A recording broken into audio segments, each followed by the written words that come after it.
Hello everyone, welcome to ISPCS home. दोस्तों, इस video में हम लोग जो है बीपीएससी के रिगार्डिंग एग्जामिनेशन पे फोकस करते हुए ओनली IAS बीपीएससी वाला का जो है ये बीपीएससी स्पेशल संपूर्ण जो है इसको हम लोग पूरा करेंगे। पॉइंट बाय टू पॉइंट जो है सारी किताब को जो है पूरा आपको यहाँ पर वीडियो बनेगा। पहले इतिहास, फिर भूगोल, फिर अर्थशास्त्र और बिहार स्पेशल जितने भी चीज़ें आर्ट एंड कल्चर सब इसमें शामिल है। तो पूरा बुक जो है हम लोग लाइन बाय लाइन करेंगे और इसको मैं समझाते हुए भी चलूंगा ताकि सिर्फ बुक ही आप लोग ना सुने बल्कि उसमें जो है आपको याद भी हो, समझ में भी आए। और कुछ पॉइंट ऐसा होगा जो आपके एग्जामिनेशन के लिए ज़रूरी नहीं होगा, उसको हम लोग स्किप भी करेंगे। और ये बाइलिंगुअल फॉर्मेट में होगा, ये हिंदी में ज़रूर है लेकिन मैं इंग्लिश में भी इसको ट्रांसलेट करता रहूँगा जहाँ जहाँ पर ज़रूरत होगी, ताकि दोनों माध्यम के स्टूडेंट जो है इसको समझ सके। वीडियो पसंद आए तो इसे लाइक और शेयर कर दीजिएगा और चैनल को सब्सक्राइब कर लीजिएगा। यहाँ पर कंटिन्यूसली जो है आपको बीपीएससी से रिगार्डिंग और भी कम्पिटेटिव एग्जामिनेशन से रिगार्डिंग वीडियो अपलोड होती रहेगी। Current affairs, Bihar special, PYQ और बहुत सारी चीज़ें हम यहाँ पर साइंस का पूरा जो है आपको ये करेंगे, सिलेबस जो है पूरा कवर करेंगे। साइंस के रिगार्डिंग वीडियो एक मैराथन वीडियो लेके आऊँगा जो बीपीएससी का पूरा जो है कवर हो जाएगा, वहाँ से आपका साइंस। तो आइए शुरू करते हैं आज का जो वीडियो है। और टेलीग्राम से जुड़ जाइएगा, लिंक मैं प्रोवाइड कर दूंगा आपको डिस्क्रिप्शन बॉक्स में। पीडीएफ जो है वहाँ आपको अवेलेबल हो जाया करेगा। तो देखते हैं ये बिहार विशेष जो है यहाँ पर आप देख सकते हैं कंटेंट है इसका जो ये सारे कंटेंट हैं जिसमें बिहार के प्राचीन इतिहास, मध्यकालीन इतिहास, जैव विज्ञान, खनिज, भूगोल, ये सारी चीज़ें जो है इसमें दिया गया है। चुनाव और राजनीति, शासन, बिहार की अर्थव्यवस्था, बिहार में बुनियादी ढांचा, मुख्य परीक्षा के कुछ क्वेश्चंस हैं उसको यहाँ पर दिया गया है। बिहार में विकास, तो ये सारी चीज़ें जो है हम देखते हुए चलेंगे। मुख्य परीक्षा को भी थोड़ा साइड में रखेंगे, पहले प्रीलिम्स पे हम लोग फोकस करेंगे। तो सबसे पहले बिहार का प्राचीन इतिहास, तो एंशियंट हिस्ट्री के बारे में बात करते हैं। तो बिहार शब्द की उत्पत्ति बिहार शब्द से हुई है जिसका अर्थ है प्राचीन काल में बौद्ध भिक्षुओं का विश्राम गृह। तो विहार का अर्थ होता है कि जहाँ पे बौद्ध भिक्षु विश्राम करते हैं, आराम करते हैं, रेस्ट करते हैं। और चैत्य का अर्थ होता है जहाँ पे बौद्ध भिक्षु जो है प्रार्थना करते हैं। तो बहुत ज़्यादा बिहार जो है यहाँ था, जिसकी वजह से 12वीं शताब्दी में मुस्लिम आक्रमणकारियों ने इसे बिहार का नाम दे दिया। बिहार के प्राचीन इतिहास के स्रोत तो कोई भी जो है आपको जो हिस्टोरिकल सोर्सेज होते हैं उसमें कुछ सोर्सेज इंपॉर्टेंट है, जैसे पुरातात्विक साक्ष्य, आर्कियोलॉजिकल सोर्स, साहित्यिक स्रोत यानी लिटरेरी सोर्स, और विदेशी यात्राओं के वृत्तांत यानी फॉरेन ट्रेवलर जो है बुक लिखा उसके बारे में। पुरातात्विक साक्ष्य में देखते हैं तो आपको जो है मौर्य काल के पुरातात्विक अवशेषों में कुमराहर पटना स्थित 80 स्तंभों वाले हॉल के खंडर शामिल है जो कि चंद्रगुप्त मौर्य से बिलोंग करता है। इसको स्पूनर ने जो है इसको डिस्कवर किया था। 80 पिलर हॉल है ये। वैशाली, लौरियाराज, लौरिया नंदनगढ़ और रामपुरवा में अशोक के पॉलिश किए हुए स्तंभ पाए गए हैं। चिरांद में कुषाण काल की स्मारकीय इमारतों के अवशेष मिले हैं, तो याद रखिएगा चिरांद बहुत इंपॉर्टेंट साइट है। बक्सर और पटना में टेराकोटा से बनी मानव मूर्तियां पाई गई है। टेराकोटा मतलब मिट्टी से बनी, बक्सर और पटना में। नालंदा और विक्रमशिला में की गई खुदाई से गुप्त और पाल वंश के समय के बौद्ध मंदिरों, स्तूपों और बिहारों की बुद्ध वास्तुकला का पता चलता है। गया, नालंदा और नवादा में पाल सेन शैली की कला का विकास हुआ। नालंदा, सारण, मुंगेर और वैशाली बिहार के प्राग ऐतिहासिक चरण के महत्वपूर्ण पुरातात्विक स्थल है। तो ये प्राग ऐतिहासिक काल का जो है नालंदा, सारण, मुंगेर ये जो है इम्पोर्टेंट साइट है।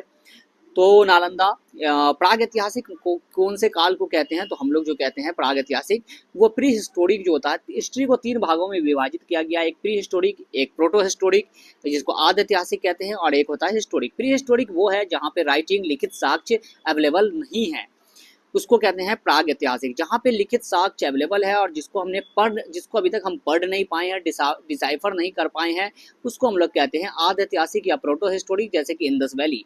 और हिस्टोरिक जहाँ पे लिखित साक्ष्य भी अवेलेबल है और उसको हम लोगों ने डिसाइफर कर लिया है, पढ़ लिया, जैसे कि आपको वैदिक कल्चर, तो उसको कहते हैं हिस्टोरिक या ऐतिहासिक काल।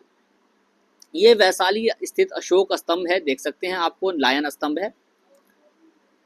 बिहार के पुरातात्विक साक्ष्यों में शिलालेख, सिक्के आदि भी शामिल है। तो जो है आपको रॉक एडिक्ट्स और क्वाइंस वगैरह जो है इसमें इंपॉर्टेंट चीज़ है। शिलालेख के बारे में देखे गए पढ़े गए आरंभिक शिलालेख अशोक के समय के हैं और सबसे पहले 1837 में जो है ये शिलालेख जेम्स प्रिंसेप नामक व्यक्ति ने पढ़ा था। लौरिया एराज, लौरिया नंदनगढ़ और रामपुरवा में स्तंभों पर शिलालेख पाए गए हैं। यह प्राकृत भाषा में है और ब्राह्मी लिपि में लिखे गए हैं और सम्राट अशोक के समय के हैं। ज़्यादातर अशोक के जो शिलालेख हैं वो ब्राह्मी लिपि और प्राकृत भाषा में है। कुछ अफगानिस्तान और पाकिस्तान के क्षेत्रों में जो है अरामाइक लिपि और खरोस्ती जो है उसमें लिखी गई है। गया के निकट बराबर के गुहा शिलालेख केव जो है, केव पेंटिंग जो है आप यहाँ पर देख सकते हैं। नागार्जुनी पहाड़ियों पर स्थित शिलालेख मौर्य राजा दशरथ के हैं, जो हमें उस काल में अजीविकों के संरक्षण के बारे में बताते हैं। दशरथ जो है अशोक का पौत्र हुआ करता था। गया एवं नालंदा के ताम्रपत्र अभिलेख और वैशाली एवं नालंदा से प्राप्त मोहरें गुप्त काल की है। तो गया और नालंदा में जो है ताम्रपत्र यानी कॉपर प्लेट जो है इंस्क्रिप्शन जो है मिला है। वैशाली और नालंदा से जो है हमें गुप्त काल का मिला है। बोध गया के शिलालेख श्रीलंका के भिक्षु महामना द्वितीय से संबंधित है। तो बोध गया में जो है श्रीलंका के भिक्षु महामना द्वितीय से संबंधित है। ताम्रपत्र पर लिखे गए भूमि अधिकार पत्र हमें बिहार में पाल शासन के सामाजिक, आर्थिक और प्रशासनिक स्थितियों के बारे में जानकारी देती है। नालंदा से मिले ताम्रपत्र अभिलेख राजा धर्मपाल से संबंधित है और नालंदा और मुंगेर के ताम्रपत्र जो है राजा देवपाल से संबंधित है। ये बहुत सारे हमें ताम्रपत्र मिले हैं, जैसे कि भागलपुर से राजा नारायण पाल, भानगढ़ से राजा बिग्रपाल। तो इस तरह से गढ़वाल के और प्रतिहार का जो है कुछ अभिलेख मिला है। गढ़वाल वंश के जो मिले हैं वो मनेर से मिले हैं हमें ताम्रपत्र से। अन्य महत्वपूर्ण अभिलेख जो है बहुत सारा है। जनविगा अभिलेख है, गया अभिलेख है, ये सारे अभिलेख है। सिक्कों के बारे में बात करें तो पूर्णिया और पटनिया के गोलकपुर में चांदी के आहत सिक्के मिले हैं। बक्सर और चिरान से प्राप्त सिक्के कुषाण साम्राज्य से संबंधित है। पहली बार जो है पंच मार्क कॉइन ही यूज हुआ था, चांदी का वो बना हुआ था। हाजीपुर में गुप्त काल के सिक्के मिले, इंपॉर्टेंट है, क्वेश्चन पूछा गया एग्जामिनेशन में। तो गुप्त काल के सिक्के कहाँ से मिले हैं? तो हाजीपुर से। साहित्यिक स्रोतों की बात करें तो साहित्यिक स्रोतों में वैदिक साहित्य, पुराण, महाकाव्य, बौद्ध साहित्य, जैन साहित्य, गैर धार्मिक और विदेशी साहित्य शामिल है। वैदिक साहित्यों में बात करें तो ऋग्वेद में जो है बिहार के क्षेत्र को किकाता या कीकट और प्रजा को वरत्य कहा गया है। बिहार का सबसे पहला संदर्भ अथर्ववेद और पंचवीश ब्राह्मण में मिलता है। अथर्ववेद में अंग, गंधार और मुंजावंतों के साथ मगध के लोगों का उल्लेख मिलता है। आर्यों ने जो है 1000 ईस्वी के बाद जो है उत्तर भारत की उत्तर पूर्व भारत की तरफ बढ़ना शुरू कर दिया था। शतपथ ब्राह्मण में उत्तर बिहार में आर्यों के आगमन और प्रसार का उल्लेख है। शतपथ ब्राह्मण के अनुसार बिहार में गंगा के किनारे सुस्थापित आर्य सभ्यता थी, जिसे विदेह साम्राज्य के रूप में जाना जाता था। पुराण में भी जिक्र है बिहार का। तो बिहार का उल्लेख विष्णु पुराण, वायु पुराण और मत्स्य पुराण में है। विष्णु पुराण में मौर्य वंश, वायु पुराण में गुप्त वंश, मत्स्य पुराण में शुंग वंश के बारे में जानकारी मिलती है। वराह पुराण में किकट को अशुभ स्थान और गया, पुनपुन और राजगीर को शुभ स्थान बताया गया है। महाकाव्य की बात करें तो हमें विदेह राजा जनक के संबंध में जानकारी रामायण से और अंग कर्ण के बारे में जानकारी महाभारत से प्राप्त होती है। बहुत साहित्य अंगुतर निकाय, द्वि निकाय, विनय पिटक, दिव्यवादन जो है बिहार के बारे में जानकारी देता है। अंगुतर निकाय में जो है 16 महाजनपद के बारे में जानकारी मिलती है। ज्यादातर बौद्ध ग्रंथ जो है पाली भाषा में लिखी गई है, जो कॉमन लैंग्वेज हुआ करता था। विनय पिटक से मगध के राजशाही और वैशाली गणराज्य के इतिहास के बारे में जानकारी प्राप्त होती है। पूर्व मौर्य युगीन राजाओं के कालक्रम की जानकारी देववंश और महावंश से प्राप्त होती है। दिव्यवादन में शुंग वंश के इतिहास का उल्लेख मिलता है। अशोक वादन में अशोक के बारे में जानकारी मिलती है। बौद्ध ग्रंथ आर्य मंजूश्री मूलकल्प में गुप्त राजाओं के अंतर्गत बिहार के राजनीतिक इतिहास का वर्णन मिलता है। तो ये जो है आपको इसमें मिलता है, क्या नाम है, बौद्ध ग्रंथ में। उसके बाद जैन साहित्य की बात करते हैं।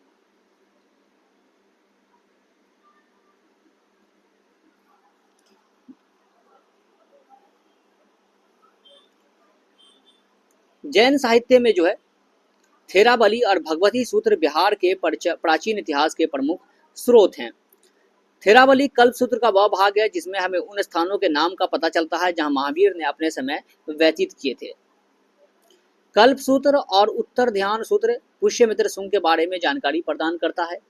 भगवती सूत्र वैशाली के लिच्छवी के बारे में जानकारी प्रदान करते हैं। कल्प सूत्र और प्रशिक्षित वर्मन चंद्रगुप्त मौर्य के बारे में जानकारी प्रदान करते हैं। गैर धार्मिक स्रोतों में जो है बहुत सारे स्रोत हैं जो आपको देखने को मिल जाएगा, जैसे मुद्रा राक्षस है, फिर आपको जो है से कथा सरित सागर है, गर्गी संहिता है, मनुस्मृति है, ये सारी चीज़ें सियुकी है। तो विदेशी विवरण में जो है मेगस्थनीज ने चंद्रगुप्त मौर्य के शासनकाल के दौरान 302 में यात्रा की थी और मेगस्थनीज जो है सेल्यूकस निकेटर का जो है दूत था और वो मौर्य प्रशासन के बारे अपनी किताब इंडिका में लिखता है। फाहीन ने चंद्रगुप्त द्वितीय के शासनकाल के दौरान जो है वो उसके बारे में जानकारी देती है। फू यू की जो है नामक पुस्तक इसने लिखी थी। हुएन सांग ने अपनी पुस्तक सी यू की में जो है नालंदा विश्वविद्यालय के बारे में वर्णन किया है। वो 5 वर्षों तक नालंदा विश्वविद्यालय में रहा था। इत्सिंग ने उत्तरकालीन गुप्त वंश के शासन के दौरान 671 से 695 ईसा के बीच भारत की यात्रा की। वे 11 वर्ष तक नालंदा में रहा। बिहार का पूर्व ऐतिहासिक काल, तो पूर्व ऐतिहासिक काल को 3 भागों में बांटा गया है, जैसा कि अर्थात पूरा पाषाण काल, मध्य पाषाण काल और नवपाषाण काल। पूरा पाषाण काल के जो है हमें साक्ष्य कहाँ से उपकरण मिले हैं, तो नालंदा की जेठियन घाटी से, गया की पेमार घाटी से, मुंगेर के भीम बांध से और पैसरा, भागलपुर के राजपोखर एवं मालीजोर तथा पश्चिमी चंपारण के वाल्मीकि नगर से प्राप्त हुआ है। मुंगेर से प्राप्त मध्यपाषाण कालीन बस्तियों के अवशेष बिहार में मानव गतिविधियों के प्रमाण हैं। मध्यपाषाण युग की बात करें तो 12,000 ईसा पूर्व से 6,000 ईसा पूर्व के बीच हुआ के साक्ष्य मुंगेर, हजारीबाग, रांची, सिंहभूम और संथाल परगना से मिले हैं। मुंगेर के पैसरा में आरंभिक पाषाण युग और पूरा पाषाण युग के उपकरण, हाथी की कुल्हाड़ी और किलीवर प्राप्त हुए हैं। नवादा, कैमूर और जमुई की पहाड़ियों में शैलचित्र मिले हैं। शैल इस समय के पूर्व ऐतिहासिक जीवन शैली और प्राकृतिक वातावरण का चित्रण करता था, तो जो शैल चित्र होता था, गुफा पेंटिंग वगैरह जो होता था वो मिलता था। कैमूर शैल चित्र यहाँ पर आप देख सकते हैं। चिरांद बहुत इंपॉर्टेंट साइट है, बहुत बार बीपीएससी ने क्वेश्चन पूछा है। सारण और चेचर वैशाली से नवपाषाण युग यानी न्यूलिथिक साइट जो है वो मिला है। चिरांद से नवपाषाण काल के हड्डी के औजार मिले हैं, बोन इम्प्लीमेंट्स मिले हैं। वैशाली के चेचर, ताराडी, सेनुबर और मनेर में काले और लाल बर्तन, गेरू पीले चित्रित मिट्टी के बर्तन और धब्बेदार बर्तन मिले हैं। उसके बाद बिहार के गंगा के मैदान से ताम्रपाषाण युगीन 2000 ईसा पूर्व से 700 ईसा पूर्व अनेक कालकृतियां प्राप्त हुई है। ये सारे चीज हैं, सिर्फ चिरांद, मनेर, चंपा, ये सारे स्थान जो है आपको देखने को मिल जाएगा जहां से हमें बर्तन प्राप्त हुए हैं। बिहार में वैदिक और उत्तर वैदिक युग के बारे में जानकारी लेते हैं। तो वैदिक साहित्य और वाल्मीकि रामायण के अनुसार विदेह नामक प्राचीन साम्राज्य पर जनक का शासन था और मिथिला इसकी राजधानी थी। उत्तर वैदिक युग जो है 1000 से 600 ईसा पूर्व में आर्य पूर्व भारत की ओर बढ़ने लगे थे। प्राचीन ब्राह्मण ग्रंथों में बिहार के राजाओं के नाम का उल्लेख है।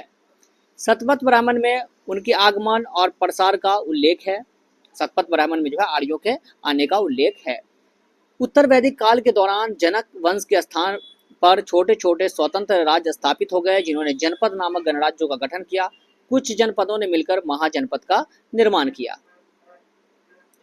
6ठी शताब्दी ईसा पूर्व में बिहार महाजनपद 500 ईसा पूर्व तक 16 महाजनपदों का राष्ट्र राज्य के रूप में गठन हो गया था। ये सिंधु गंगा के मैदान में आधुनिक अफगानिस्तान से लेकर बंगाल और महाराष्ट्र तक फैले हुए थे। ये 16 महाजनपद जो है आपको पता होगा, कोसी, अंग, ये सब जो है मगध वगैरह था।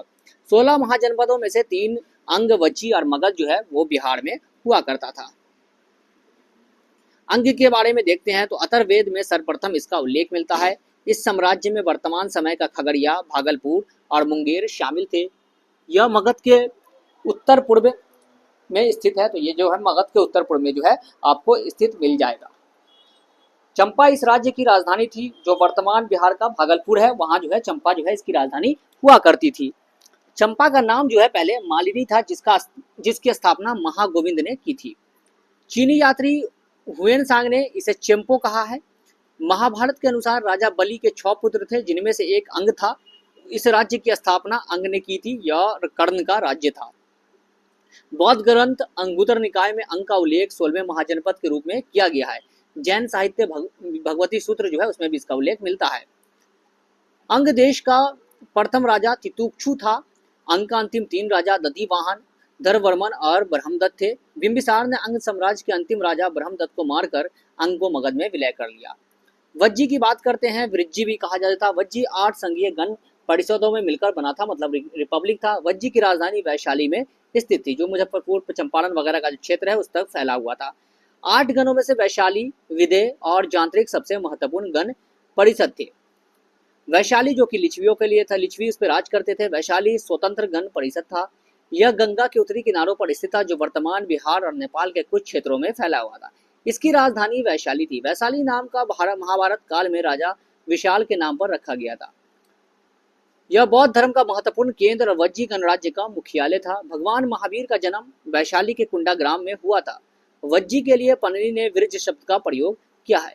विभिन्न जैन साहित्यों में लिच्छवियों का वर्णन मिलता है। वैशाली का दुनिया का पहला गणतंत्र माना जाता है। इसमें जन प्रतिनिधियों का निर्वाचित सभा थी। तो पहला रिपब्लिक जो है वर्ल्ड का कहाँ था? वैशाली में। कौटिल्य ने अपने अर्थशास्त्र में वैशाली के आदिवासी गण परिषद का उल्लेख किया है। बौद्ध ग्रंथ महापरिनिर्वाण सूत्र में वैशाली के लोगों को क्षत्रिय बताया गया है, जबकि मनुस्मृति में उन्हें वृत्त क्षत्रियों की श्रेणी में रखा गया है। महावीर की जो माता थी त्रिशाला वैशाली के राजा चेतक की बहन हुआ करती थी। चेतक ने जो है अपनी बेटी का चेलना का विवाह मगध के राजा बिंबिसार से किया था। मगध के राजा अजातशत्रु ने वैशाली पर विजय प्राप्त कर ली थी। विदय जो कि मिथिला का क्षेत्र है, गंगा के उत्तरी भाग में स्थित था, जो वर्तमान में उत्तरी बिहार नेपाल का पूर्वी तराई क्षेत्र है। विदय का उल्लेख रामायण और महाभारत दोनों में मिलता है, जिसमें बिहार के कुछ हिस्से और नेपाल का छोटा भाग शामिल है। इसका सर्वप्रथम उल्लेख यजुर्वेद में मिलता है।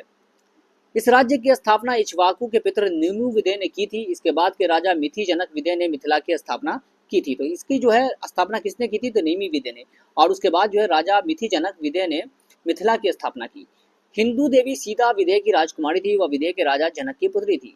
विदय साम्राज्य की राजधानी जनकपुर जो अब नेपाल में है। ज्ञात्रिकास महावीर जैन एक ज्ञात्रिका थे और उनके पिता ज्ञात्रिका गण परिषद के प्रमुख थे और उनकी मां लिच्छवी की राजकुमारी थी। इसका सर्वप्रथम उल्लेख अथर्ववेद में मिलता है। मगध का बुद्ध काल में यह मजबूत गणतंत्र था, जो बाद में मजबूत साम्राज्य बना। इसके क्षेत्र उत्तर में गंगा से लेकर दक्षिण में विंध्य तक और पूर्व में चंपा से लेकर पश्चिम में सोन नदी तक फैला हुआ था।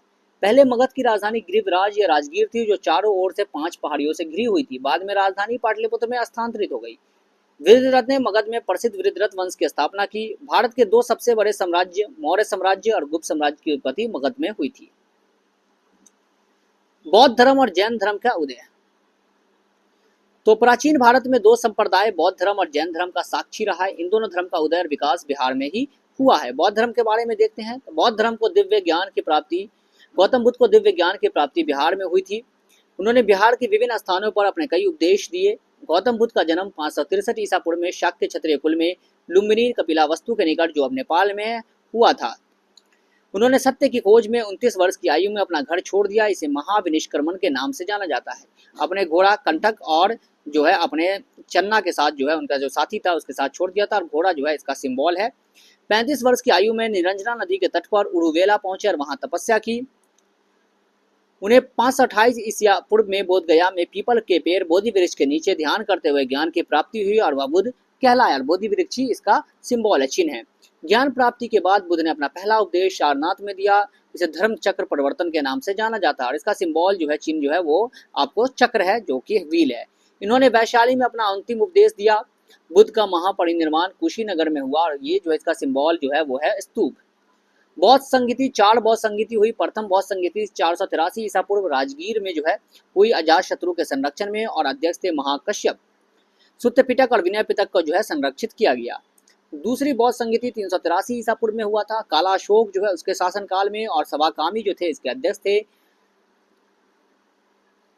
तीसरी बौद्ध संगीति जो है 250 ईसा पूर्व में अशोक के संरक्षण में हुआ और पाटलिपुत्र में हुआ और ये जो है आपको मोगलीपुत्तिस जो है इसके अध्यक्ष थे और अभिधम पिटक की जो है स्थापना की गई इसमें।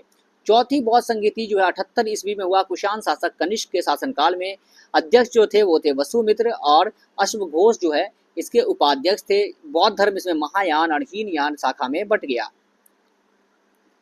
त्रिपिटक बुद्ध की मृत्यु के 500 साल बाद संकलित बौद्ध ग्रंथों को त्रिपिटक के नाम से जाना जाता है। ये निम्न है। विनय पिटक जो है नियम को लेकर था, मठवासी और बौद्ध भिक्षुओं के नियम को बताता है। सुत्त पिटक बुद्ध के उपदेशों का इसमें संकलन है। अभिधम पिटक बौद्ध सिद्धांतों के दार्शनिक व्याख्या है, इसमें फिलोसफिकल बातें हैं बौद्ध की। जैन धर्म का इतिहास 24 तीर्थंकर के माध्यम से है।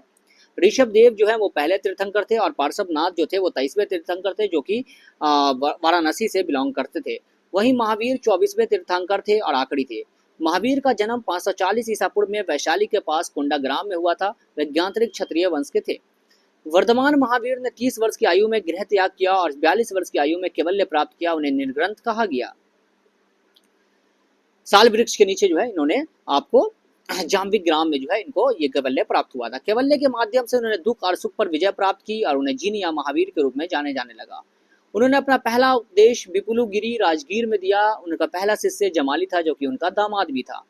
जैन धर्म के अनुसार मोक्ष प्राप्त करने के लिए रत्नत्रयी या त्रिरत्न सम्यक दर्शन, सम्यक चरित्र और सम्यक ज्ञान है। महावीर ने 468 ईसा पूर्व में राजगीर के पास पावापुरी में निर्वाण प्राप्त किया। जैन धर्म में 2 सभाओं का आयोजन किया गया। पहली सभा 3री शताब्दी ईसा पूर्व की शुरुआत में स्थूलभद्र द्वारा पाटलिपुत्र में आयोजित की गई थी, जहाँ जैन धर्म 2 संप्रदाय श्वेतांबर और दिगंबर में विभाजित हो गया। श्वेतांबर जो थे वो स्थूलभद्र इसका नेतृत्व कर रहे थे और दिगंबर का भद्रबाहु कर रहे थे।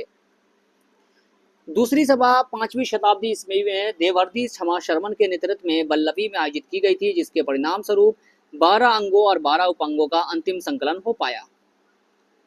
मौर्य काल के पूर्व बिहार मगध 16 महाजनपदों में से एक था, जो वर्तमान पटना, गया और दक्षिण बिहार के क्षेत्र में फैला हुआ था। तो सबसे पहला वंश जो कहा जाता है यहाँ आया वो था वृद्धरथ वंश। इस राजवंश की स्थापना 6ठी शताब्दी ईसा पूर्व में मध्य में हुई। वृद्धरथ मगध के सबसे पहले ज्ञाता राजा थे और उनके नाम का उल्लेख ऋग्वेद में मिलता है। ये मगध के सबसे पुराने राजवंश वृद्धरथ वंश के संस्थापक थे। महाभारत और पुराणों के अनुसार वृद्धरथ चेदी के कुरु राज वसु के सबसे बड़े पुत्र थे। रामायण के अनुसार वसु ने वसुमती या ग्रीवराज की स्थापना की थी। इस वंश का सबसे प्रसिद्ध राजा वृद्धरथ का पुत्र जरासंध हुआ। उसने कई समकालीन राज्यों के शासकों को हराया, जैसे आपको काशी, मालवा वगैरह। महाभारत के अनुसार जरासंध को भीम ने मारा था। ग्रीवराज जरासंध की राजधानी थी। उसके बाद सहदेव मगध का शासक बना। रिपुंजय इस वंश का अंतिम शासक था। पुराणों के अनुसार मगध में वृद्धरथ वंश के बाद प्रोद्यत वंश आया। अब देखते हैं जो मेन हर्यंक वंश जो है, जिसको वास्तविक वंश माना जाता है। बिंबिसार 544 से 492 ईसा पूर्व ने हर्यंक वंश की स्थापना और राजगीर को अपनी राजधानी स्थापित की। बौद्ध ग्रंथ महावंश के अनुसार बिंबिसार को उनके पिता भाटिया ने 15 वर्ष की आयु में राजा नियुक्त किया था। उसने वैवाहिक गठबंधन और विजयों के माध्यम से अपने राज्यों की सीमाओं का विस्तार किया। जैन ग्रंथ में बिंबिसार को श्रेणिक कहा गया है। तो इन्होंने 3 शादी की। पहली पत्नी कौशल की राजकुमारी कौशल देवी प्रसन्नजीत की बहन थी। इस प्रकार कौशल की भूमि मगध को मिल गई। बिंबिसार को काशी का साम्राज्य दहेज के रूप में उपहार में मिला। दूसरी पत्नी छेलना लिच्छवी राजकुमारी थी और तीसरी पत्नी छेमा पंजाब की मद्र वंश की राजकुमारी थी। अंग के साम्राज्य पर उसने विजय प्राप्त की थी, ब्रह्मदत्त को हराकर। मगध का सबसे गंभीर प्रतिद्वंदी अवंती था, जिसके पास भी कहा जाता था बहुत आयरन है। उससे युद्ध हुआ, लेकिन अंत में जो है दोनों में दोस्ती हो गई। दोनों मित्र। बिंबिसार ने चंद प्रदत्त के इलाज के लिए शाही चिकित्सक जैविक को उज्जैन भेजा था। बिंबिसार अस्थायी सेना बनाने वाला इतिहास का पहला शासक था। स्टैंडिंग आर्मी रखने वाला पहला राजा था। अजातशत्रु उसका पुत्र ने राज्य अधिकार प्राप्त करने के लिए अपने पिता बिंबिसार को कैद कर लिया और मार डाला। उसने कौशल राजा को हराया और काशी एवं वैशाली पर विजय प्राप्त करके अपने राज्य का विस्तार किया। महात्मा बुद्ध ने उनके शासनकाल के दौरान ही कुशीनगर में महापरिनिर्वाण प्राप्त किया और महावीर ने पावापुरी में निर्माण प्राप्त किया। अजातशत्रु के मन में गौतम बुद्ध और महावीर दोनों के लिए बहुत सम्मान था। बुद्ध की मृत्यु के तुरंत बाद राजगिरी में सप्तपर्णी गुफाओं में पहली बौद्ध संगीति का आयोजन किया गया था 483 में। अभी हमने देखा था। उसने 32 वर्ष तक शासन किया और अपने ही पुत्र उदयन ने उसकी हत्या कर दी थी। जैसे इसने अपने बाप को मारा, इस तरह से इसके पुत्र ने भी इसको मार दिया, इसलिए इसको पितृहंता वंश भी कहते हैं। उदयन अजातशत्रु का उत्तराधिकारी बना। उसने 455 ईसा पूर्व में गंगा और सोन नदियों के संगम पर पाटलिपुत्र शहर की स्थापना की और उसे अपनी राजधानी बनाया। उसके उत्तराधिकारी जैसे अनुरुद्ध, मुंडा और नागदशक कमजोर शासक थे। नागरिक विद्रोह के परिणाम स्वरूप मगध में शिशुनाग वंश का उदय हुआ। शिशुनाग वंश की जो स्थापना शिशुनाग ने की थी। इस समय मगध की 2 राजधानियां थी, एक राजगीर में और दूसरी वैशाली में। शिशुनाग की जो सबसे बड़ी उपलब्धि ये थी कि मगध और अवंती के बीच 100 साल पुरानी प्रतिस्पर्धा को समाप्त कर दिया, मतलब अवंती को जीत लिया।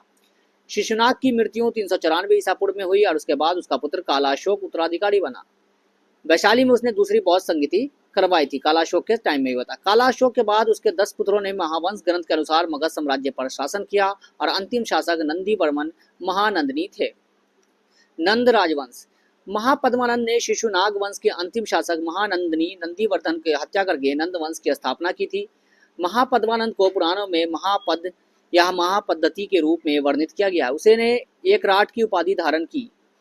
महाबोधि वंश में उग्रसेन के रूप में भी संदर्भित किया गया है। महाबोधि वंश में 9 नंद राजाओं की भी सूची है, जिनके नाम जो है ये सारे नाम है, इतना नाम याद करने की जरूरत नहीं है। धनानंद नंद वंश के अंतिम शासक थे और सिकंदर के समकालीन थे।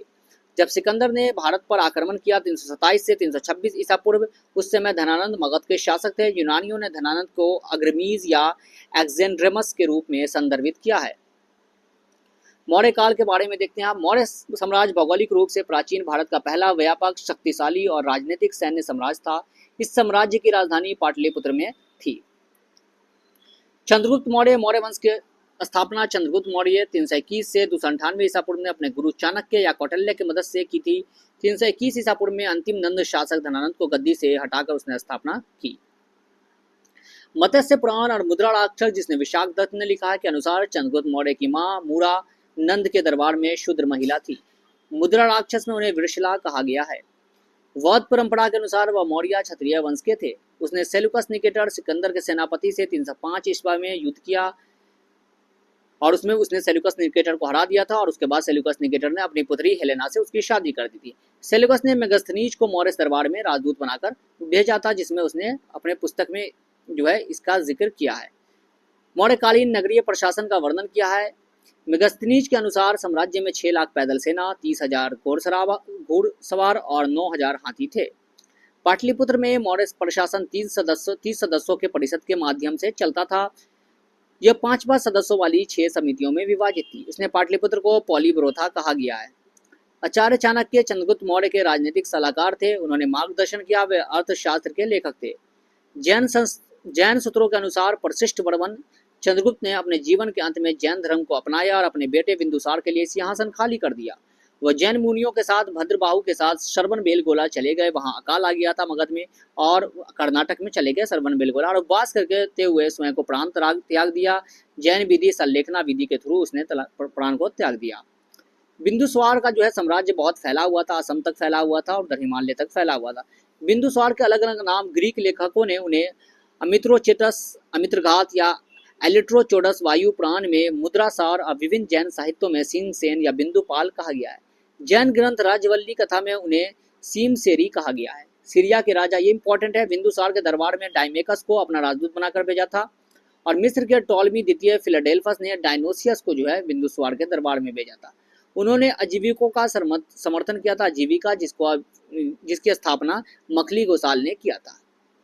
अशोक, महान अशोक 273 से 232 ईसा पूर्व ने अपने पिता बिंदुसार को सिंहासन प्राप्त किया। उस वक्त वो उज्जैन का जो है गवर्नर हुआ करता था। सांची से प्राप्त पहली शताब्दी ईसा पूर्व के नक्काशी, जिसमें अशोक को रामग्राम में नागाओं का दौरा करते हुए अपने रथ पर दिखाया गया। दीप वंश और महावंश के अनुसार मौर्य राजा बनने के लिए उन्होंने अपने 99 भाइयों की हत्या की थी और केवल एक भाई वितशोक या तिस्सा था को जिंदा रखा था। अशोक का साम्राज्य दक्षिण में चोल और पांड्य साम्राज्य तक और उत्तर में कश्मीर एवं उत्तर पूर्व में नेपाल तक फैला हुआ था। अशोक ने 261 ईसा पूर्व में कलिंग का युद्ध लड़ा था। इसका उल्लेख उनके प्रमुख शिलालेख 13वीं में मिला है। उड़ीसा से प्राप्त हाथी गुम्फा के शिलालेख में इस विनाशकारी युद्ध के बारे में उल्लेख किया गया, जिसने अशोक के मन मस्तिष्क को बदल दिया और उसके बाद उसने भेरी घोषा को त्याग कर जो है धम घोषा को अपना लिया था। युद्ध की नीति को त्याग कर जो है आपको धम की नीति अपना ली। कलिंग युद्ध के बाद उन्होंने उपगुप्त के प्रभाव से बौद्ध धर्म ग्रहण किया और धम अशोक के नाम से जाने लगा। कई शिलालेख में अशोक का उल्लेख देव नाम प्रिय और प्रियदर्शी के रूप में भी किया गया है। मतलब देव नाम प्रिय के नाम से भी कई शिलालेख में जो है उनको पुकारा गया। ये क्वेश्चन बीपीएससी में आपको पूछा गया है। भाबरू के शिलालेख में मगध के राजा के रूप में उनका उल्लेख है। अशोक ने मोगलीपुत्तिस की अध्यक्षता में पाटलिपुत्र में तीसरी बौद्ध संगीति का आयोजन किया था। इसके साथ ही बौद्ध आदर्शों का प्रसार श्रीलंका, दक्षिण पूर्व एशिया, पश्चिमी एशिया और भूमध्य सागरीय यूरोप में हुआ। अशोक की मृत्यु के बाद मौर्य साम्राज्य का पतन आरंभ हो गया। मौर्य काल के लिखित अभिलेखों के प्राथमिक स्रोत अर्थशास्त्र हैं, अशोक के धर्म आदेश हैं और अशोक वर्धन के आदेश हैं। अशोक ने कहा जाता है 84,000 स्तूप बनवाए, जो कि बहुत ज्यादा लगता है, बढ़ा चढ़ाकर भी पेश किया जा सकता है। बिहार में जो अशोक के स्तंभ मिले हैं, शिलालेख मिले हैं, पूर्वी चंपारण जिले में लौरिया एराज से, पश्चिमी चंपारण में लौरिया नंदनगढ़ और रामपुरवा स्तंभ शिलालेख स्थित है। मौर्य युगीन प्रशासन, तो मौर्य युगीन प्रशासन जो है 4 प्रांतों में विभाजित किया गया था और प्रत्येक प्रांत पर शासन के लिए राज्यपाल नियुक्त था। चाणक्य ने सप्ताक सिद्धांत का प्रतिपादन किया, जिसके अनुसार राज्य के 7 तत्वों में विभाजित किया गया था, जो स्वामनी राजा, अमात्य मंत्री, जनपद लोग, दुर्ग किला फोर्ट, कोष कोषागार, बल, सेना और मित्र सहयोगी थे। 18 तीर्थों या महामत्तों को मंत्री मुख्य पुजारी था, कमांडर इन चीफ और क्राउन प्रिंस के रूप में नियुक्त किया गया था। उन्हें चांदी के सिक्के में भुगतान किया जाता है। सैन्य संगठन सेनापति के नियंत्रण में था, जिनके अधीन विभिन्न शाखाओं के अनेक अधिकारी अपना कर्तव्य निभाते थे। दो प्रकार का न्यायालय था, एक था धर्मस्थीय जो सिविल न्यायालय था और एक था कंट कशोधन जो कि आपराधिक न्यायालय था। रज्जुक भूमि की माप करने और सीमाओं को तय करने हेतु जिम्मेदार अधिकारी होते थे और ये जिले का प्रशासन भी देखते थे। गांवों के प्रभारी अधिकारी गोप कहा जाता था और गांव के सरपंच को ग्रामनी के रूप में जाना जाता था। मौर्य अर्थव्यवस्था का प्रबंधन 27 अधीक्षकों द्वारा किया जाता था, जिन्हें अध्यक्ष कहा जाता था। ये चीज याद रखिएगा, रज्जू जो है वो भूमि की माप और सीमाओं को तय करते थे और गांव के प्रभारी को गोप कहा जाता था और गांव के सरपंच को ग्रामनी के रूप में जाना जाता था। मुद्रा में चांदी के सिक्के को पनस, तांबी के सिक्के को मशाका और सोने के सिक्के को निष्क शामिल थे। मेगास्थनीज मौर्य साम्राज्य में 7 जातियों होने का उल्लेख करता है, अर्थात दार्शनिक, किसान, सैनिक, चरवाहे, आर्टिसंस कारीगर यानी न्यायाधीश और जस्टिस और पार्षद यानी काउंसिलर। कलिंग के शैल उत्कीर्ण धर्मदेश के अनुसार तोसली और उज्जैनी के वायसराय को कुमार कहा जाता था और सुवर्णगिरी के वायसराय को आर्यपुत्र के रूप में जाना जाता था। कला और वास्तुकला।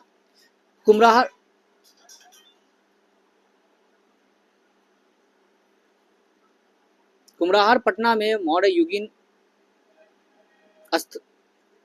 युक्त हॉल मिला है। अशोक के समय में बनाए गए स्तंभ मौर्यकालीन कला का बेहतरीन नमूना प्रस्तुत करते हैं। ये 2 प्रकार के पत्थर, चीतीदार लाल एवं सफेद बलुआ पत्थर और बफ रंग के महीन दान वाले कठोर भूरे बलुआ पत्थर से बने हैं। दीदारगंज बिहार से यक्ष की 2 मूर्तियां और चौड़ी फ्लाई विस्क धारण किए हुए यक्षिणी की मूर्ति पाई गई है। अशोक ने अपने पूरे साम्राज्य में कई स्तूप बनवाए, लेकिन उनमें से अधिकांश विदेशी आक्रमण के दौरान नष्ट हो गए।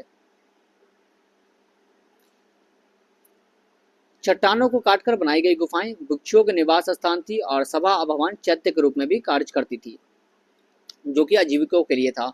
अशोक और उनके पौत्र दशरथ ने बौद्ध गया के निकट बराबर और नागार्जुनी पहाड़ियों में ऐसी गुफाओं का निर्माण किया था।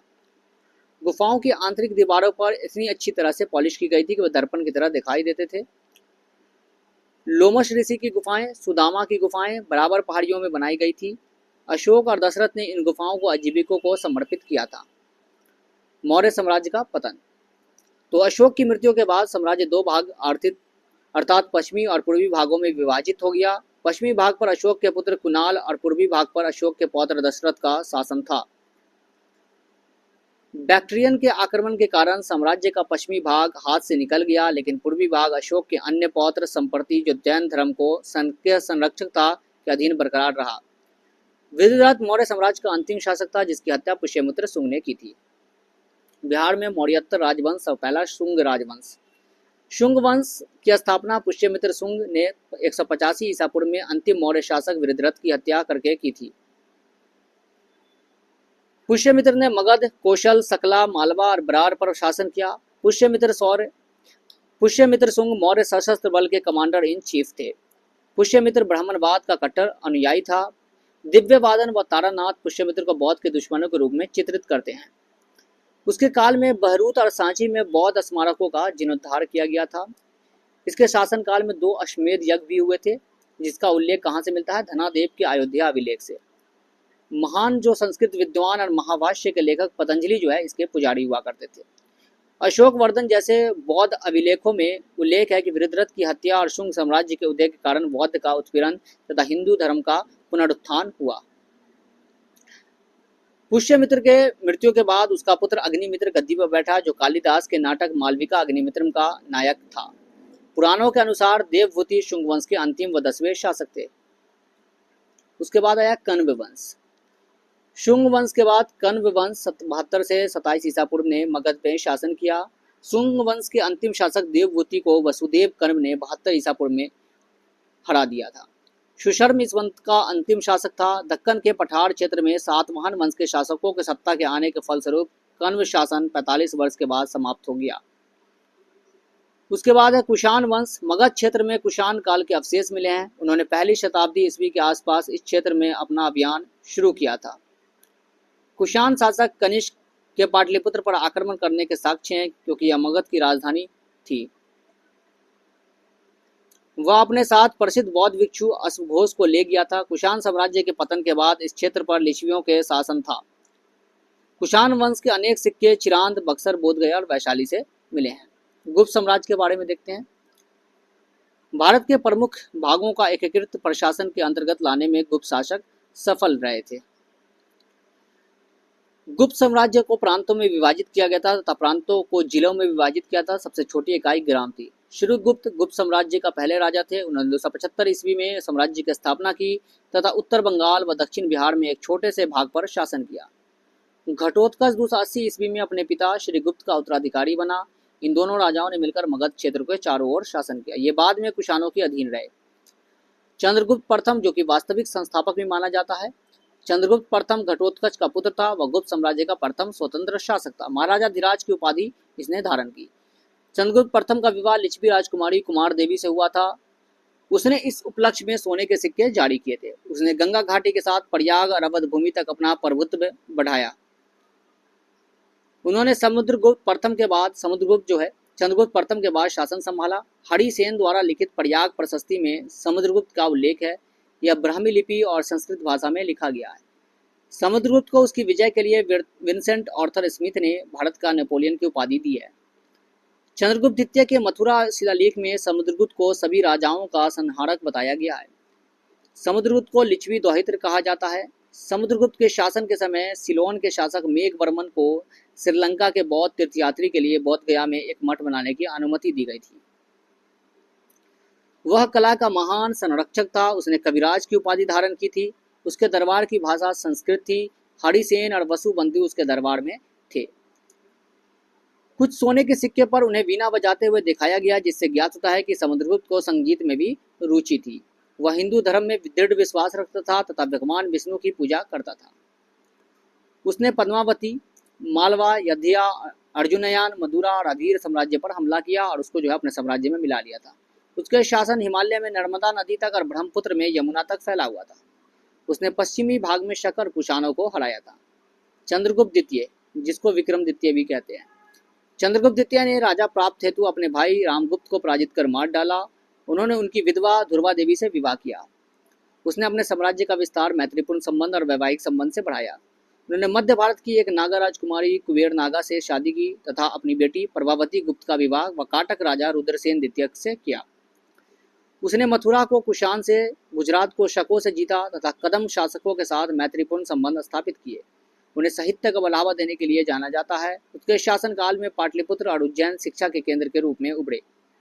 उनके दरबार में नौरत्न कवि कालिदास, बेताल भट्ट, ब्राह्मीर, धन्वंतरी, वरुचि, शंकु, अमर सिंह, छपनक और घटकरपर थे। चीनी यात्री फाहीन बौद्ध धर्म का अध्ययन करने के लिए चंद्रगुप्त द्वितीय के शासनकाल के दौरान भारत आया तथा पाटलिपुत्र में रहा। वह सोने के सिक्के जारी करने वाले गुप्त राजाओं में सबसे पहले थे। उन्हें विक्रम द्वितीय कहा जाता था तथा उन्हें सिंह विक्रम की उपाधि धारण की थी। सबसे ज्यादा सोने के सिक्के गुप्त शासकों ने ही जारी किए थे। उसने उज्जैन को अपने साम्राज्य की दूसरी राजधानी बनाया। कुमार गुप्त प्रथम, जिसको महेंद्र द्वितीय भी कहा जाता है, नए प्रकार के सोने के सिक्के जारी किए और इससे जो सबसे इम्पोर्टेंट है, पहला हून का आक्रमण इसी के समय हुआ था। उन्होंने नालंदा विश्वविद्यालय की स्थापना की थी। प्रसिद्ध यात्री हुएन सांग ने इस विद्यालय में अध्ययन किया था। विश्वविद्यालय को बाद में 1197 ईस्वी में बख्तियार खलजी के नेतृत्व में ममलूक वंश की सेना द्वारा नष्ट कर दिया गया था। स्कंदगुप्त द्वितीय अभिलेख के अनुसार स्कंदगुप्त ने पुष्यमित्र को पराजित किया, जो जनजाति समुदाय थे तथा संभवतः नर्मदा नदी के आसपास एक क्षेत्र पर शासन करते थे। स्कंदगुप्त ने 455 ईस्वी में हुनों के हमले का प्रतिकार किया तथा 467 ईस्वी में उसकी मृत्यु हो गई। जूनागढ़ के एक शिलालेख से पता चलता है कि उनके राज्यपाल ने चंद्रगुप्त मौर्य द्वारा निर्मित सुदर्शन झील में एक बांध पर जीर्णोद्धार का काम करवाया था और इसी में रुद्रदामन शक शासक रुद्रदामन ने भी करवाया था मेंटेनेंस का काम। स्कंदगुप्त के बाद पुरुगुप्त, बुद्धगुप्त, नरसिंहगुप्त, भानुगुप्त आदि शासकों के अधीन गुप्त साम्राज्य का विघटन शुरू हो गया। विष्णुगुप्त गुप्त वंश का अंतिम शासक था। गुप्त साम्राज्य के विघटन के शुरुआत के बाद मौखरियों की तरह मगध में छोटे छोटे राज्यों का उदय हुआ। ये बिहार के इतिहास का जो स्रोत दिया हुआ है यहाँ पर एंशिएंट हिस्ट्री का, ये राजवंश है। उसके बाद आता है हमारा बिहार का मध्यकालीन इतिहास। बिहार में मध्य युगीन इतिहास के आरंभिक काल में पाल, सेन और कर्नाट वंशों का उदय हुआ उसके बारे में देखेंगे। विदेशी आक्रमण भी हुए, खिलजी गुलाम वंश बाबर का, फिर मुगल आया। तो पुरातात्विक स्रोत देखते हैं तो क्या क्या है, तो सिक्के सबसे पहले देखते हैं। लखीसराय जिले के जयनगर में अलाउद्दीन खिलजी के कुछ सिक्के मिले हैं। बाजीराव सिंधिया के नाम वाले 2 तांबे के सिक्के इस क्षेत्र में मिले हैं, जिससे मराठा की उपस्थिति की पता चलता है। दरभंगा में जामा मस्जिद की दीवार पर पाए गए 1326 ईस्वी के अरबी शिलालेख में लिखा उल्लेख है कि दरभंगा इकलीम तुगलकपुर और तिरहुत के उपाधि के साथ एक टकसाल शहर भी बन गया था। यह शिलालेख मोहम्मद बिन तुगलक से संबंधित है। टकसाल शहर बना था दरभंगा। अकबर ने पटना, अजीमाबाद और रहाज महल में टकसालों का निर्माण कराया, जहां 1580 ईस्वी के बाद सिक्के बनाए गए। शिलालेख की बात करते हैं तो मध्ययुगीन बिहार के शिलालेखों को 2 श्रेणियों अरबी और फारसी और गैर फारसी में वर्गीकृत किया गया है। तो अरबी और फारसी शिलालेख मस्जिद, मकबरों, इमामबाड़ों पर मिले। ये शिलालेख ज़्यादातर पटना, बिहार शरीफ, सासाराम और राजमहल पर पाए गए। 1545 ईस्वी का शेरशाह का एक शिलालेख उसकी कब्र पर मिला है। मोहम्मद इब्न यूसुफ का बेदीबिन शिलालेख जो बिहार में मुस्लिम शासन के विस्तार पर प्रकाश डालता है। गैर फारसी में कौन कौन है, तो बल्लाल सेन का सनोखर शिलालेख, गढ़वाल का मनेर ताम्रपत्र शिलालेख, सिमराव स्तंभ शिलालेख, आंध्रा थाडी शिलालेख, कर्नाटक के प्रताप मल्ला शिलालेख। स्मारक स्मारक हमें शासक विशेष के अधीन सामाजिक, धार्मिक, आर्थिक स्थितियों की जानकारी देते हैं। बिहार में ASI archaeological survey of India, भारतीय पुरातत्व सर्वेक्षण द्वारा राष्ट्रीय महत्व के 70 स्मारकों को मान्यता दी गई है। ये सारे स्मारक दिए गए हैं, साइट दिए गए हैं, यहाँ पर देख सकते हैं। साहित्यिक स्रोत जो है बिहार के मध्यकालीन इतिहास के बारे में उल्लेख करने वाले साहित्यिक स्रोत मिनहाजुस सिराज द्वारा तबाकत नशरी, बहुत इंपॉर्टेंट किताब है। तुर्की भाषा में बाबर द्वारा लिखित तुजुके बाबरी, अबुल फजल द्वारा अकबरनामा, अहवाज सरवानी द्वारा तारीख शेरशाही, जियाउद्दीन बर्नी द्वारा तारीख फिरोज शाही, गुलाम हुसैन सलीम द्वारा राजुल सलातीन आदि हैं। स्थानीय भाषाओं में कुछ महत्वपूर्ण कृतियाँ: कीर्तिलता विद्यापति की, कीर्ति पताका ज्योतिरेश्वर की, वर्णा रत्नाकर चंद्रेश्वर की, वसपति की, रजनी रत्नाकर जो है वो सब शामिल है। सूफी साहित्यों में तज़किरा, मकतूबात और मलकुजात आदि शामिल है। विदेशी वर्णन की बात करें तो मुल्ला तकिया, अब्दुल लतीफ़, मोहम्मद सादिक वहाबनी, वसातिन उलूस आदि यात्री विवरण करते हैं। यूरोपीय यात्रियों में पीटर मुंडी है, जॉन ट्रेवेनियर है, मनुची, बिशप, राल्फ फिच, ये सब जो है इसके वर्णन मिल जाएंगे। बिहार में प्रारंभिक मध्यकाल, तो इसमें जो है पाल वंश सबसे पहले देखते हैं। तो गोपाल 750 से 770 ईस्वी पाल वंश के पहले शासक व संस्थापक थे। पाल बौद्ध धर्म के महायान व तांत्रिक स्कूल के अनुयायी थे। मत्स्य न्याय की स्थिति में बचने के लिए गोपाल पाल वंश के पहले राजा के रूप में सिंहासन पर बैठे। खलीमपुर ताम्रपत्र शिलालेख से पता चलता है कि इस क्षेत्र के लोग उन्हें राजा चुना था। यह महाजनपद के समय एक दक्षिण एशिया में पहले लोकतांत्रिक चुनावों में एक था।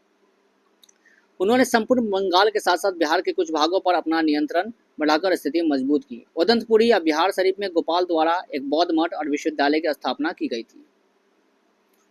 धर्मपाल गोपाल के बाद उसका पुत्र धर्मपाल 770 से 810 ईस्वी गद्दी पर बैठा। धर्मपाल और देवपाल के अधीन साम्राज्य अपने चरम पर पहुंच गया।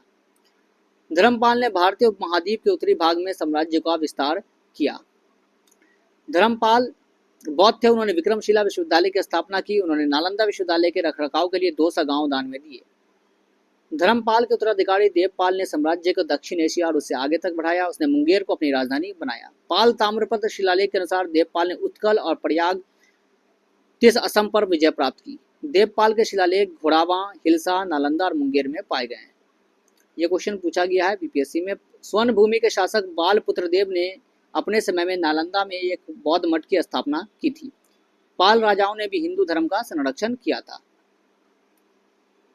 पाल राजाओं के दक्षिण पूर्व एशिया और चीन के साथ घनिष्ठ संबंध थे। महिपाल प्रथम 988 ईस्वी में गद्दी पर बैठा। उसे पाल वंश के दूसरे संस्थापक के रूप में जाना जाता है।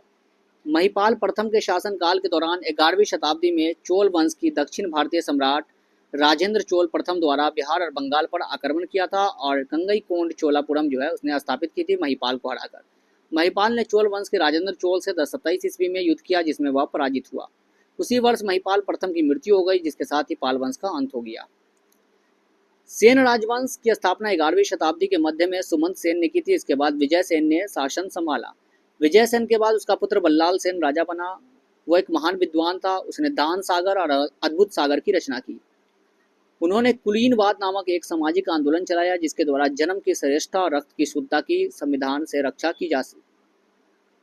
आंतरिक विद्रोह और बख्तियार खिलजी के आक्रमण के कारण सेन वंश कमजोर हो गया। लक्ष्मण सेन इस वंश का अंतिम महत्वपूर्ण शासक था। लक्ष्मण सेन अपनी राजधानी से भाग गया तथा उसने पूर्वी बंगाल के विक्रमपुर में शरण ली। गीत गोविंद के लेखक जयदेव, भाषाविद हालयुद्ध, पवन दूतम के लेखक धोई जैसे व्यक्तित्व इनके दरबार में शोभा बढ़ाते थे। कर्नाट राजवंश। कर्नाट राजवंश 1097 से 1324 ईस्वी की स्थापना मिथिला के में ननिया देव ने की थी। वह संगीत के महान संरक्षक थे। उन्होंने विभिन्न रागों का विश्लेषण कर संगीत पर एक ग्रंथ लिखा। चंपारण में सिमराव कर्नाट राजवंश की राजधानी थी। बाद में कमाल द्वितीय स्थान कमलाथन उसकी राजधानी बनी, जिसे अब मधुबनी जिले में अंतराथाड़ी के नाम से जाना जाता है। इस वंश के अन्य शासकों में गंगा सिंह देव, नरसिंह देव, हरि सिंह देव थे। गंगा सिंह देव एक सक्षम प्रशासक और ननिया देव के पुत्र थे। नरसिंह देव का तिरहुत और दरभंगा क्षेत्र पर अधिकार था। हरि सिंह देव कर्नाट वंश के अंतिम शासक थे। वह कला और साहित्य के महान संरक्षक थे। उसके दरबार में वर्णा रत्नाकर के लेकर ज्योतिरेश्वर राजपुरोहित थे। कर्नाट शासक काल में मिथिला का स्वर्ण काल भी कहा जाता है, गोल्डन एज कहा जाता है। पंजी व्यवस्था और पंजी प्रबंध की स्थापना हरि सिंह देव ने की थी। गयासुद्दीन तुगलक ने मिथिला पर आक्रमण किया, तब हरि सिंह देव नेपाल भाग गए। इसके बाद कर्नाट राजवंश पर ओइनवाड़ वंश ने अधिकार कर लिया। ओइनवाड़ वंश ने 1353 से 1526 ईस्वी तक उत्तर बिहार मिथिला में शासन किया। बिहार में तुर्की आक्रमण। बिहार पर मोहम्मद गौरी ने पहला हमला किया था, जिसने नालंदा विश्वविद्यालय सहित बहुत सारे बौद्ध मठों को नष्ट कर दिया तथा कई निर्दोष लोगों को मार डाला। तुर्की आक्रमण के बाद दिल्ली सल्तनत का शासन शुरू हुआ तथा बिहार के अलग प्रांत बना दिल्ली से शासन करने वाले शासकों के अधीन शामिल कर लिया गया। बख्तियार खिलजी के बारे में थोड़ा देखते हैं। वह कुतुबुद्दीन ऐबक के सेनापतियों में से एक था। उसने सेनाओं द्वारा निर्मित मठों को नष्ट कर दिया। इस दौरान कई विहार तथा नालंदा व विक्रमशिला के प्रसिद्ध विश्वविद्यालय को भी नष्ट कर दिया गया। उसने उदंतपुरी शहर के विश्वविद्यालय को भी नष्ट कर दिया। वह बिहार का पहला मुस्लिम विजेता था। बख्तियार खिलजी ने 1198 ईस्वी में बख्तियारपुर शहर की स्थापना की थी। बख्तियार खिलजी ने मिथिला के कर्नाट नरेश नरसिंह देव के क्षेत्र पर भी आक्रमण किया। बंगाल और असम क्षेत्र पर भी उसके द्वारा आक्रमण किया गया था। यहीं उसकी मृत्यु हुई थी। उसकी समाधि बिहार शरीफ में है।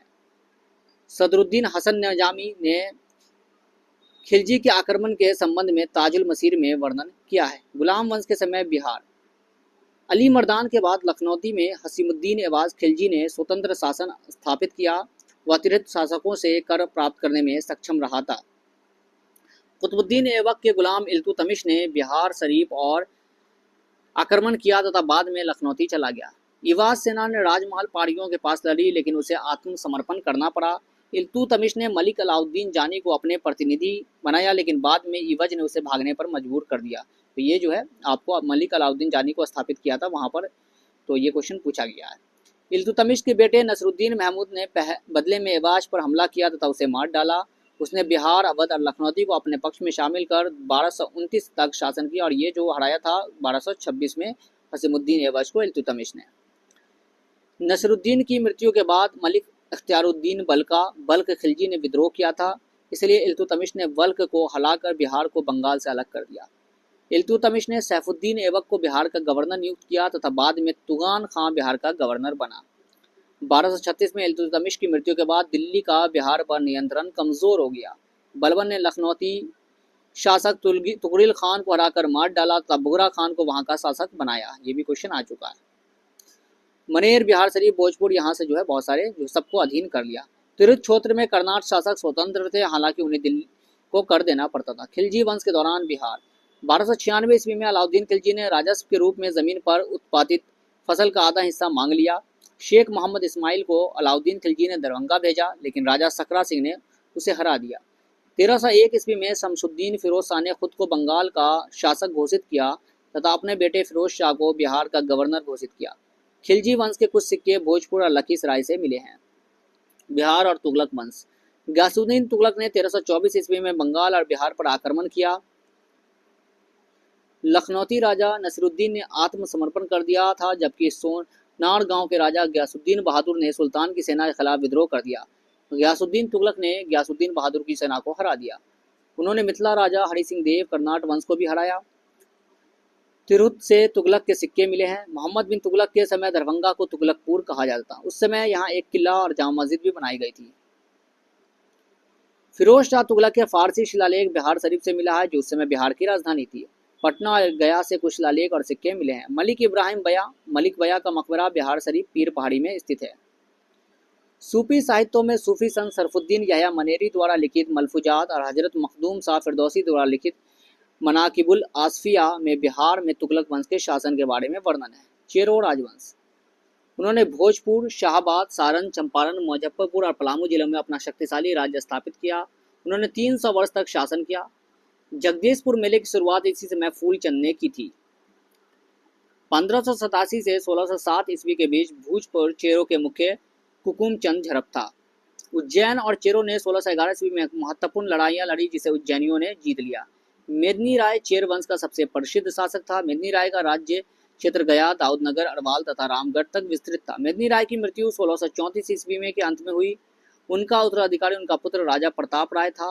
उसके शासन के दौरान 3 मुगल आक्रमण हुए। अंत में चेर को मुगल साम्राज्य में मिला लिया गया। भोजपुर का उज्जैनी राजवंश। उज्जैन एक राजपूत वंश है जो बिहार राज्य में निवास करता है। बिहार में बसने के बाद उन्हें उज्जैनियों के नाम से जाना जाने लगा। उज्जैनिया अंततः बिहार में भोजपुर क्षेत्र के शासक बने। भोजपुर की स्थापना महाराज भोजराज के पुत्र देवराज ने चेरो को सहसबल को खत्म करके की थी। देवराज को भोजपुर में संतान सिंह कहा जाता था। उज्जैनियों और चेरो के बीच कई लड़ाइयां लड़ी गई। उज्जैन के शासक गजपत ने शेर शाह सूरी के साथ गठबंधन किया तथा बंगाल सल्तनत को एक साथ मिलकर हराया।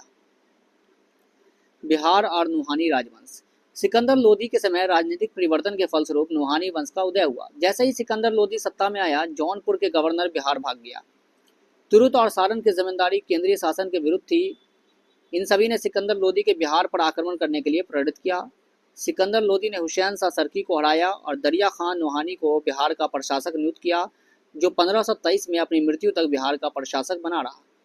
उनके पुत्र बहार खान नुहानी अपने पिता की मृत्यु के बाद प्रशासक बना। बहार खान नुहानी 1523 ईस्वी में गद्दी पर बैठा और उसने स्वयं को स्वतंत्र सुल्तान घोषित कर दिया। इब्राहिम लोदी ने उस पर आक्रमण किया, लेकिन वो हार गया। इस हार के कारण मोहम्मद साम्राज्य का बिहार में कन्नौज तक विस्तार हुआ।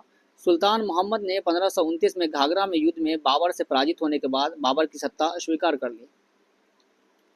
सुल्तान मोहम्मद की मृत्यु के बाद उसका पुत्र जलाल खान गद्दी पर बैठा। शेर शाह सूरी ने उसको सलाहकार और रक्षक के रूप में नियुक्त किया गया था। नुहानी शासकों के पतन के बाद शेर शाह शक्तिशाली अफगान शासक के रूप में उभरा। शेर शाह सूरी एक अफगान था और उसका असली नाम फरीद खान था। अफगान शासक सुल्तान मोहम्मद ने उसे शेर खान की उपाधि दी थी। इसने बिहार के सासाराम में अपनी राजधानी के साथ सूर साम्राज्य की स्थापना की।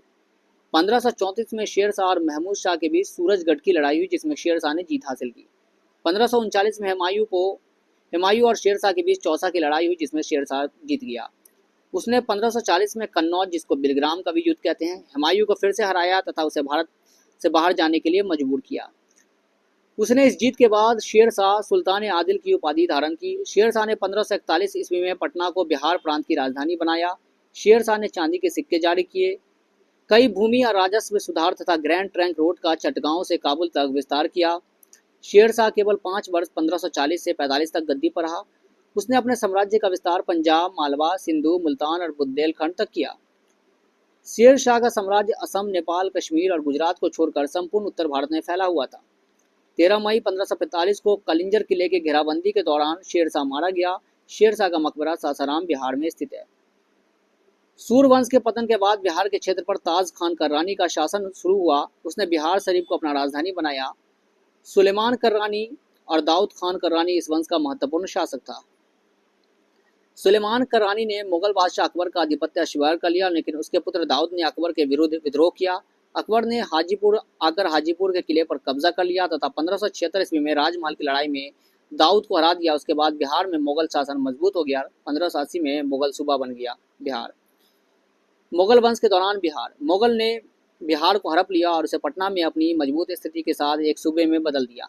मुगल द्वारा बिहार को हड़पने का संघर्ष 1527 ईस्वी में बाबर और सुल्तान मोहम्मद के मध्य घाघरा की लड़ाई से शुरू हुआ। 1532 में नुहानी राजवंश 1529 में हुआ था। ये नुहानी राजवंश का अंत हो गया जब मुगल बादशाह हुमायूं ने दोहा सराय में अफगान को हराया। उसने 1531 में चुनार के किले पर आक्रमण किया। अकबर और बिहार। 1574 में मुगलों ने पटना के दाऊद खान से छीन लिया, जो अफगान का प्रमुख सुलेमान खान का पुत्र था। 1575 में तुकरोई की लड़ाई के बाद दाऊद खान को पकड़ लिया गया और मार डाला गया।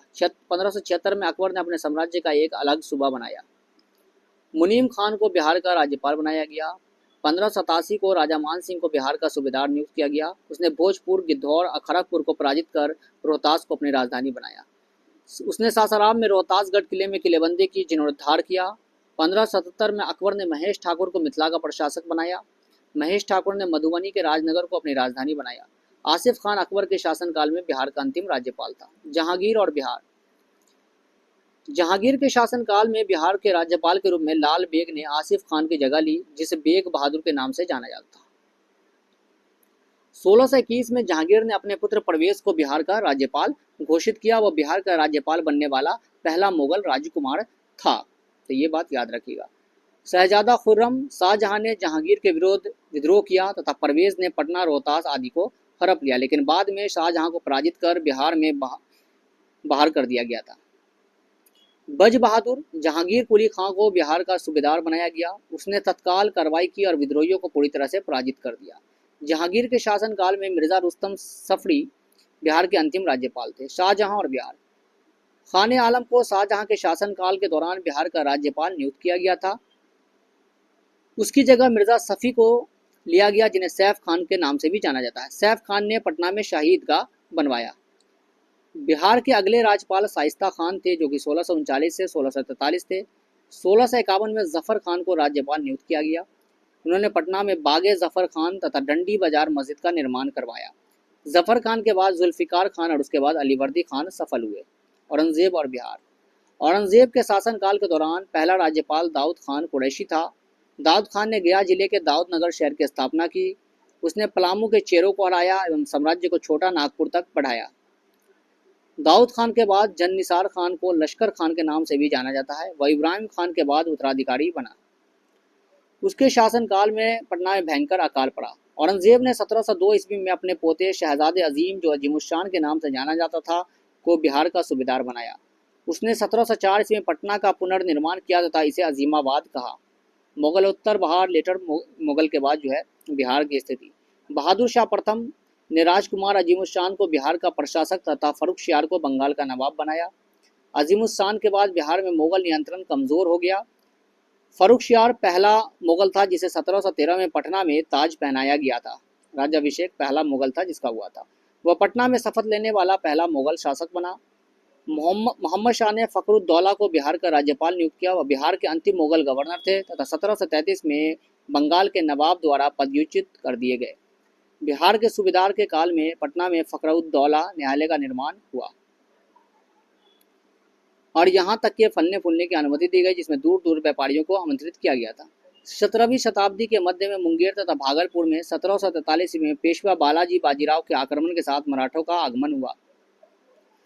में धर्म। बिहार में सिख धर्म मध्यकालीन युगीन बाद में हिस्से में सिख धर्म बिहार में फैल गया। गुरु नानक देव 1509 में पटना आए।